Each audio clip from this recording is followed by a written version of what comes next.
प्यारे विद्यार्थियों, आप देख रहे हैं वाणिज्य का सेट नंबर 1 का सॉल्यूशन। तो चलिए स्टार्ट करते हैं। आपका टर्मिनल 1 एग्ज़ाम का जो मॉडल पेपर जारी किया गया था बोर्ड द्वारा, उसका सेट 1 दिखा रहा हूं मैं आपको। तो इसमें सॉल्यूशन देखेंगे 10th क्लास का सेट 1 का।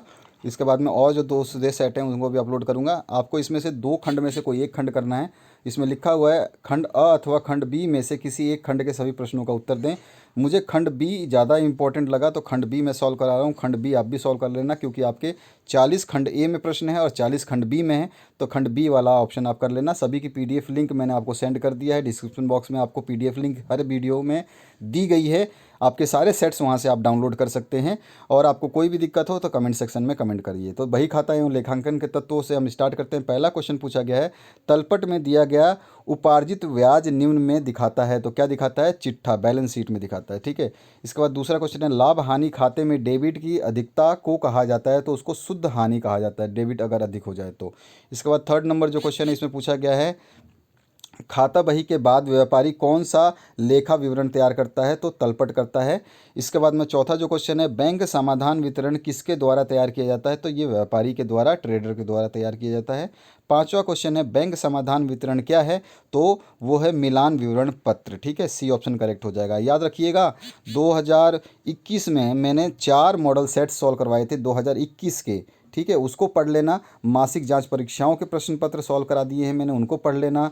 प्री बोर्ड आपके पेपर हुए हैं उनको पढ़ लेना। उसके अलावा प्री टेस्ट पेपर हुए हैं उनको पढ़ लेना। उसके अलावा आपके मासिक जांच परीक्षाएं हुए हैं उसको पढ़ लेना।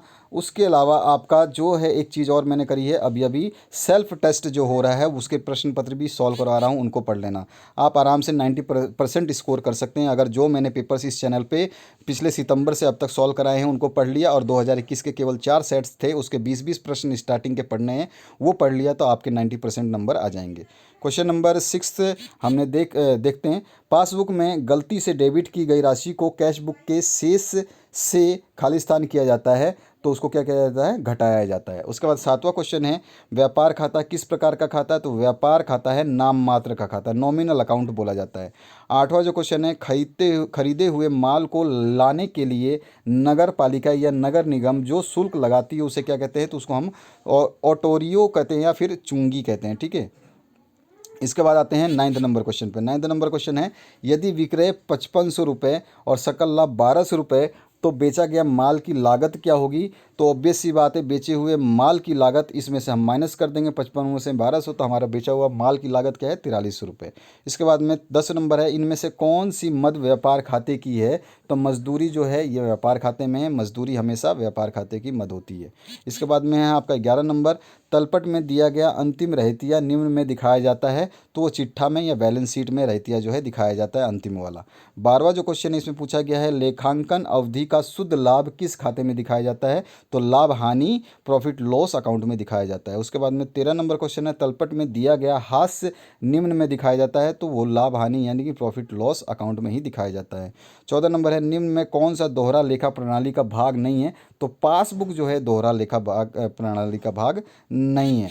उसके बाद में नेक्स्ट जो क्वेश्चन है इसमें पूछा गया है, बैंक द्वारा लगाए गए ब्याज का रोकड़ बही के शेष पर क्या प्रभाव होता है? तो वो जो है हमेशा डिक्रीज होता है, कम होता है।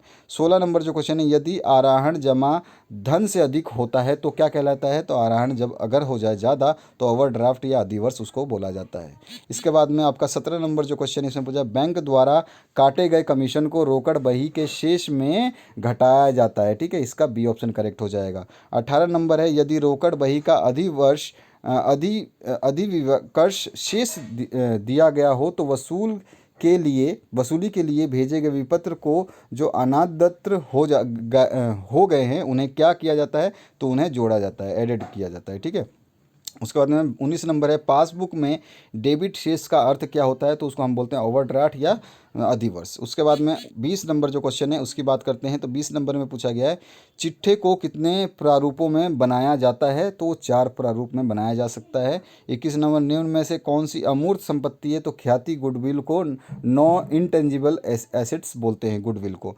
22 नंबर जो क्वेश्चन है, लेनदार किस प्रकार का मद है? तो चालू दायित्व या करंट लायबिलिटी उसको बोला जाता है। ठीक है, ये अब 23 नंबर जो क्वेश्चन है, प्रत्यक्ष व्ययों को कहाँ दिखाया जाता है? तो व्यापार खाता यानी ट्रेडिंग अकाउंट में दिखाया जाता है। 24 नंबर जो क्वेश्चन है इसमें पूछा गया है, अर्धनिर्मित माल किस मद का भाग होता है? तो स्टॉक का होता है ये। इसके बाद में आपका, क्योंकि अर्धनिर्मित है तो आपके स्टॉक में ही है।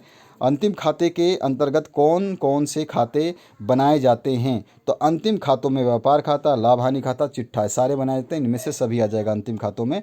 और 26 नंबर है, एक तिथि विशेष पर सभी संपत्ति दायित्वों का सारांश जो होता है उसको हम चिट्ठा बोल सकते हैं। ठीक है, अब आगे आते हैं नेक्स्ट क्वेश्चन पे। तो 27 नंबर जो क्वेश्चन इसमें पूछा गया, यदि लागत पर लाभ 25% तो विक्रय मूल्य पर लाभ क्या होगा? 25% तो आपका लागत पर है, तो लागत पर अगर 25% तो विक्रय मूल्य पे कितना हो जाएगा आपका? 20%। ठीक है, लागत पे 25% है। तो इसको अगर आपको समझना है तो आप हमारी पुरानी वीडियो, यानी कि जस्ट इस महीने से पहले आपका सितंबर का जो कॉमर्स का मैंने सॉल्व कराया था उसको देख लेना।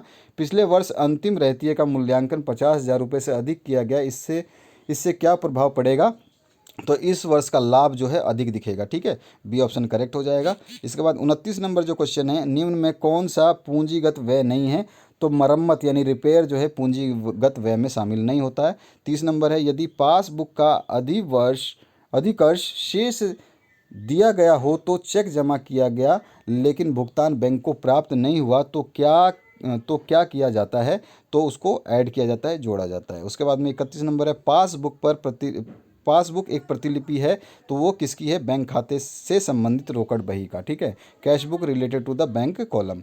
इसके बाद में आपका नेक्स्ट जो क्वेश्चन है इसमें पूछा गया, यदि बेचे गए माल की लागत 72,000 रुपये तथा सकल लाभ 3600 रुपये हो तो विक्रय क्या होगा? तो आपका 72,000 रुपये ये है और 3600 रुपये ये है, तो आपका टोटल कितना हो जाएगा? इसका 72 तो आपका ये हो गया, 72,000 ये हो गया और 36 आपका ये हो गया, तो आपका कितना हो जाएगा? 00657, तो टोटल कितना हो जाएगा? 75,600। ठीक है, अब आगे बढ़ते हैं नेक्स्ट क्वेश्चन पे। तो तलपट में दिया गया सामान्य संचयन निम्न में से दिखाया जाता है? तो चिट्ठा, बैलेंस शीट में। 34 नंबर है, तलपट से बाहर दिया गया अंतिम रहतिया निम्न में दिखाया जाता है? तो आपका व्यापार खाता में और आपका चिट्ठा दोनों में दिखाया जाता है। ए और बी दोनों करेक्ट हो जाएगा। उसके बाद 35 नंबर है, निम्न में कौन सा वित्तीय व्यय नहीं है? तो दान जो है उसको वित्तीय व्यय नहीं बोलते हैं, चैरिटी। 36 नंबर है, प्राप्त बट्टे का लेखा किस खाते में होता है? तो लाभ हानि खाते में होता है, प्रॉफिट लॉस अकाउंट में होता है। 37 नंबर क्वेश्चन है, अंतिम खाते कब बनाए जाते हैं? तो वर्ष के अंत में बनाए जाते हैं। 38 नंबर है, प्रारंभिक रहतिया दे रखा है, विक्रय दे रखा है, भाड़ा दे रखा है, सकल लाभ दे रखा है, क्रय दे रखा है, तो अंतिम स्टॉक की गणना करनी है। तो अंतिम स्टॉक की जब गणना करोगे तो टोटल आएगा 91,500। ठीक है, क्योंकि मैंने ऑलरेडी आपको ये वाले क्वेश्चन टेबल बना करके आपके मासिक जांच परीक्षाओं का जो प्रश्न पत्र है उसमें सॉल्व कराया है। तो आपका समय आप अपना समय निकालिए और उस वीडियो को देखिए, आपको सब कुछ पता चल जाएगा। 39 नंबर भी ऐसा ही है, रहतिया दे रखा है, विक्रय दे रखा है, भाड़ा दे रखा है, सकल लाभ दे रखा है, क्रय दे रखा है, सब कुछ ऊपर वाला ही, लेकिन इसमें माल की लागत की गणना आपको करनी है। तो माल की लागत की गणना भी बताई है मैंने, तो कितना आ जाएगा? 1,35,000 रुपये। ठीक है, ये भी मैंने क्वेश्चन, दोनों क्वेश्चन, तीनों क्वेश्चन, सारे के सारे क्वेश्चन मैंने आपके मासिक जाँच परीक्षाओं के प्रश्न पत्र में कराए हैं, उनको देख लेना। चैनल की लिंक में आपको वीडियो मिलेगी, और अगर आपको लिंक नहीं पता है तो आप कमेंट सेक्शन में कमेंट कर सकते हैं। 40 नंबर जो क्वेश्चन है, रोकड़ बही का शेष 790 और बैंक द्वारा ब्याज 10 रुपये, चेक जारी किया गया, भुगतान नहीं हुआ 255 रुपये, पासबुक का शेष होगा, निकालना है हमें पासबुक का शेष। तो यहाँ पर देखिए ये आपका कितना हो गया? ये 90 तो 790 तो ये हो गया और 10 रुपये ये हो गया, तो आपका कितना हो गया? 800 रुपये, 800 और 200, 1,000 और 1,000 और 55, 1,055, तो टोटल कितना हो गया?